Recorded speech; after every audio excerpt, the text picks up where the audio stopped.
தர்சனம் digital நேயர்களுக்கு இனிய வணக்கம். ஏற்கனவே திருக்கணிதத்தை பற்றியெல்லாம் நாம் பார்த்திருக்கிறோம்.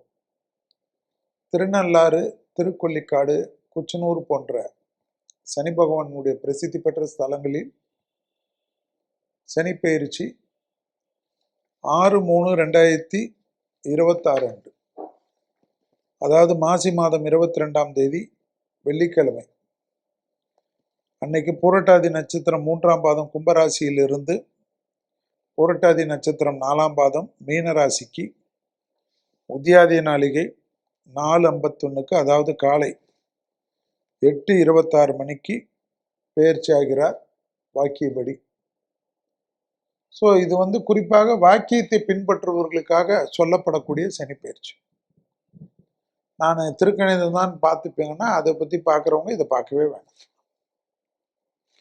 ஏன்னா ஏற்கனவே அதில் திருக்கணிதத்தை பற்றி டீட்டெயிலாக டிஸ்கஸ் பண்ணியிருக்கோம். நிறைய ஜோதிடர்கள்லாம் ஒன்றா சேர்ந்து டிஸ்கஸ் பண்ணியிருக்கோம். ஏதாவது ஒன்று தான் தென் மாவட்டத்தில், மற்றபடி வடார்காடு தென்கார்காடுலாம் இந்த வாக்கிய பஞ்சாங்கத்தின்படி நிறைய பேர் ஃபாலோ செய்பவர்கள்லாம் எங்களுக்கு வாக்கியபடி நீங்கள் சொல்ல வேண்டும் என்று கேட்டுக்கொண்டதற்கு தான் இந்த 6/3/2026, அதாவது கோயிலில் அனுஷ்டானம், வாக்கிய அனுஷ்டான பஞ்சாங்கத்தை கோயில்காரர்கள் கடைபிடிப்பதனால் இந்த பயிற்சி மேஷத்திலிருந்து மீனம் வரை உள்ள ராசிக்காரர்களுக்கு நம்ம வேற ஏதோ பொது பலன்கள், அந்த பலன்கள், ஆன்மீக பலன்கள், உலகத்துக்கு எப்படி இருக்கும், அரசியல் எப்படி இருக்கும், அதெல்லாம் தனியாக டிஸ்கஸ் பண்ணிப்போம். நிறைய நாள் இருக்கு. சனி பயிற்சி 6/3/2026 வாக்கியப்படி வந்தால் கூட 48 நாளுக்கு டிஸ்கஸ் பண்ணலாம். ஆனால் மக்கள் எதிர்பார்க்கறது எங்கள் ராசிக்கு ஏதாவது சொல்லுங்க தான். அதில் முதல்ல பார்க்கக்கூடிய ராசி மேஷம். மந்திராலயம் ராகவேந்தரை தரிசனம் செய்வது, மாதம் ஒரு வேலை பக்கத்தில் இருக்கிற முருகர் கோயிலில் போயிட்டு உட்காந்துட்டு வர, இதுதான் ரொம்ப முக்கியம். செஞ்சிருங்க. 7.5 சனியில் 11ஆம் இடத்துல இருந்த சனி 12ஆம் இடத்துக்கு வரார். 7.5 சனியில் வரீங்க. சனி நீச்சமாகக்கூடிய ராசி யாருன்னா மேஷம். உங்க இடத்துல சனி வந்தாவே பவர்லெஸ் ஆயிடுறாரு. அதனால நோட் பண்ணிக்கணும். ஆனால் சனி வீட்டுக்கு உங்க ராசி அதிபதி செவ்வாய் மகரத்துக்கு போறச்சு உச்சமாகிறார், அங்க போய் பலமாகிறார். ஆனால் சனி உங்க வீட்டுக்கு வந்து நீச்சமாக்கி விட்டுருங்க. 7.5 சனி இருந்தாலும் மேஷத்துக்கு எப்பவுமே இந்த மன அழுத்தம் இருக்கும். எதையாவது யோசிச்சுட்டு இருக்கும். நல்லா இருக்கும், குடும்பம் இருக்கும், குட்டி இருக்கும், நண்பர்கள் இருப்பாரு, எல்லாருக்கும் உதவி செய்வீங்க, எல்லா லெவல்லையும் இருப்பீங்க, பேர் இருக்கும், புகழ் இருக்கும், பணம் இருக்கும், தொழில் இருக்கும். ஒரே ஒரு வேலைக்காரரை பத்தி நினைப்பீங்க, அவங்களோட அந்த எல்லாருடைய பாண்டிங்லேயே இருப்பீங்க. அதுதான் உங்ககிட்ட இருக்கிற மைனஸ். ஆனால் டக்குன்னு தூக்கி போட்டு மற்ற வேலையை பார்ப்பீங்க. சனி இருக்கிறனால ரொம்ப இந்த பாண்டிங்கெல்லாம் விட்டுறணும், இந்த டிப்ரெஷன்லாம் விட்டுறணும். எங்கேயாவது ஒரு நல்ல நண்பர்கள் இருக்கக்கூடிய இடம், ஜிம்மு, யோகா சென்டர், தனியாக நீங்கள் எவ்வளோ பெரிய பணக்காராக இருந்தாலும் உங்களுக்கு தனியாக யோகா கற்றுக் கொடுக்குறது, தனியாக ஒர்க் அவுட் பண்ணி கொடுக்குறதெல்லாம் கூடாது.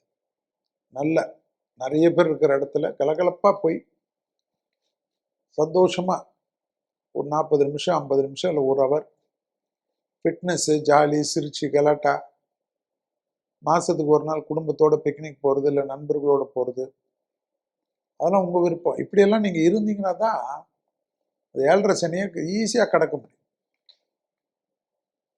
இந்த சனி பயிற்சி உங்களுக்கு நிறைய நல்லது கொடுக்கும், அதை ஞாபகம் வச்சுக்கணும். ஏன்னா சனியை மட்டும் வச்சு ஜோசியம் சொல்றது இல்லை. அடுத்தது குரு பயிற்சி இருக்கு, அடுத்தது ராகு கேது பயிற்சி இருக்கு.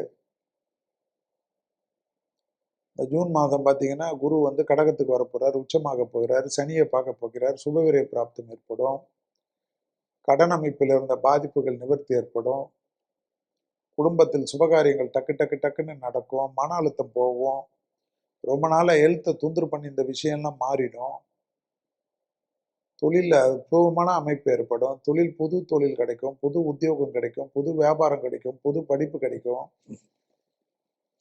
கூட்டு தொழிலிருந்து தனிப்பட்ட தொழில் கிடைக்கும், ஆச்சரியமான முன்னேற்றம்லாம் ஏற்படும். இதெல்லாம் உங்களுக்கு ஈஸியாக இருக்கும். மேஷன்னாவே வயிறு, மன அழுத்தம். இது 2க்கும் நீங்க தான் பார்த்துக்கணும். அதெல்லாம் ஒண்ணுமே பண்ண முடியாது. அதுலேருந்து நீங்க மத்ததெல்லாம் வெளில வந்துட்டீங்கன்னா, ஆச்சரியமா, சந்தோஷமா, ஏற்றமா, பர்ஃபெக்ஷனா ஆயிடும். தொழில் ரீதியாக காணப்பட்ட இந்த சிக்கல்கள் பரிபூர்ண நிவர்த்தி ஏற்படும். வியாபாரத்தில் இருந்த சிக்கல்கள் பரிபூர்ண நிவர்த்தி ஏற்படும். தனிப்பட்ட முறையில் செல்வாக்கு கூடும். மேஷ ராசிக்காரர்களுக்கு நிச்சயமாக மறந்துடாதீங்க, தூக்கத்துல கூட உடற்பயிற்சி ரொம்ப ரொம்ப முக்கியம். அதை கண்டிப்பாக செய்வது மிக மிக முக்கியம். உடற்பயிற்சி தான் செல்வி சொல்லுவேன் உங்களுக்கு.